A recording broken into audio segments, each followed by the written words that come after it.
You're listening to A Chapter a Day, a daily podcast. The Bible comes alive as we read a chapter out loud each day. Good morning. Today is May 1st, and we're starting a new chapter a day.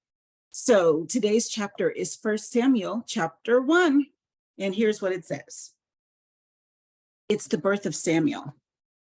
There was a certain man from Ramathaim, a Zuphite from the hill country of Ephraim, whose name was Elkanah, son of Jeroham, the son of Elihu, the son of Tohu, the son of Zuph, an Ephraimite. He had two wives. One was called Hannah and the other Peninnah. Peninnah. Peninnah had children, but Hannah had none. Year after year, this man went up from his town to worship and sacrifice to the Lord Almighty at Shiloh, where Hophni and Phinehas, the two sons of Eli, were priests of the Lord.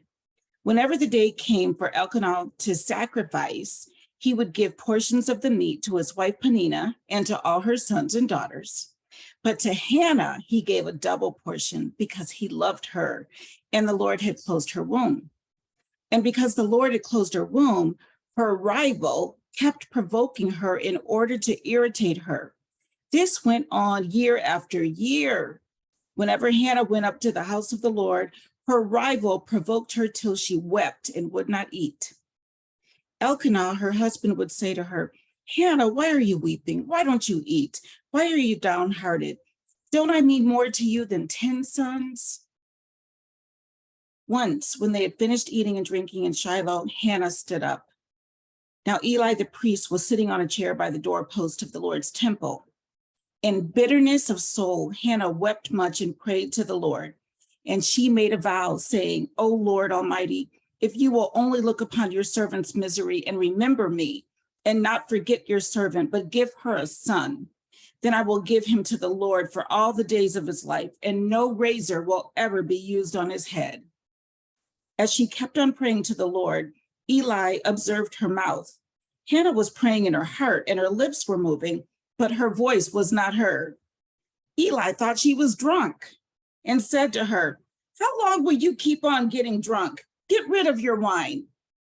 "Not so, my lord," Hannah replied. "I am a woman who is deeply troubled. I have not been drinking wine or beer." Didn't even know there was beer back then. "I was pouring out my soul to the Lord. Do not take your servant for a wicked woman. I have been praying here out of my great anguish and grief." Eli answered, "Go in peace, and may the God of Israel grant you what you have asked of him." She said, "May your servant find favor in your eyes." Then she went her way and ate something, and her face was no longer downcast. Early the next morning, they arose and worshiped before the Lord, and then went back to their home at Ramah. Elkanah lay with Hannah, his wife, and the Lord remembered her. So in the course of time, Hannah conceived and gave birth to a son. She named him Samuel, saying, "Because I asked the Lord for him." When the man Elkanah went up with all his family to offer the annual sacrifice to the Lord and to fulfill his vow, Anna did not go. She said to her husband, "After the boy is weaned, I will take him and present him before the Lord, and he will live there always." "Do what seems best to you," Elkanah, her husband, told her. "Stay here until you have weaned him. Only may the Lord make good his word." So the woman stayed at home and nursed her son until she had weaned him. After he was weaned, she took the boy with her, young as he was, along with a 3-year-old bull, an ephah of flour, and a skin of wine, and brought him to the house of the Lord at Shiloh. When they had slaughtered the bull, they brought the boy to Eli, and she said to him, "As surely as you live, my Lord, I am the woman who stood here beside you praying to the Lord.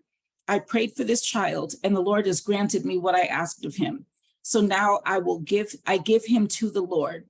For his whole life, he will be given over to the Lord." And he worshiped the Lord there.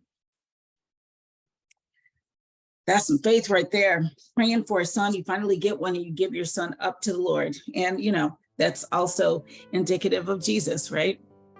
But it's, as a mother, knowing you just give your child over, it's a hard word, but it's an important word. Have a great day. I'll be back tomorrow with another chapter a day.